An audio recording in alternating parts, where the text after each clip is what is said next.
Direction Eda à présent, sur les bords du lac où c'était ce matin l'opération Grand Ménage de Printemps.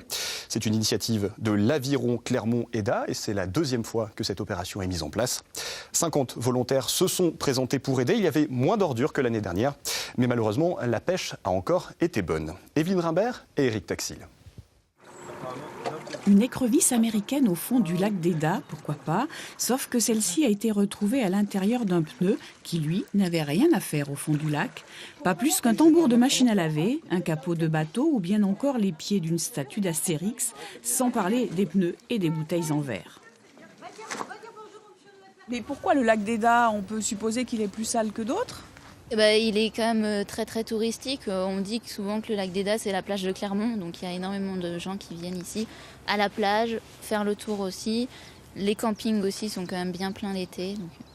Le lac d'Eda, 65 hectares, le plus grand lac naturel d'Auvergne, avait cette année encore bien besoin d'un grand nettoyage de printemps et de volontaires. Alors on a une équipe de 6 nageurs-plongeurs dans le virage là-bas. Là, c'est surtout des pneus qui remontent et des bouteilles en verre. On a 3 équipes à pied de chaque côté, et puis un petit peu dans les bois aussi. Et on a 3 barques qui font le tour des berges. Soit une cinquantaine de bénévoles, des membres d'associations, mais aussi des personnes habitant les alentours du lac et qui n'ont pas hésité à venir faire 2 heures de ménage pour la bonne cause. C'est important de nettoyer ce lac dont on se sert. Notre club vient nager régulièrement, quasiment en toute saison. J'ai un grand attachement à ce lac, c'est le lac de mon enfance, il existe toujours aujourd'hui. Et je trouve qu'il a bien perdu en qualité au cours des années. Quand on voit au fur et à mesure ce qu'on en sort, on est atterré de voir ce que les gens jettent dans le lac.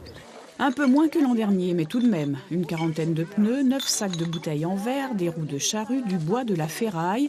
Tous ces déchets seront collectés par un camion-benne lundi matin et conduits là où ils auraient toujours dû être, dans une déchetterie.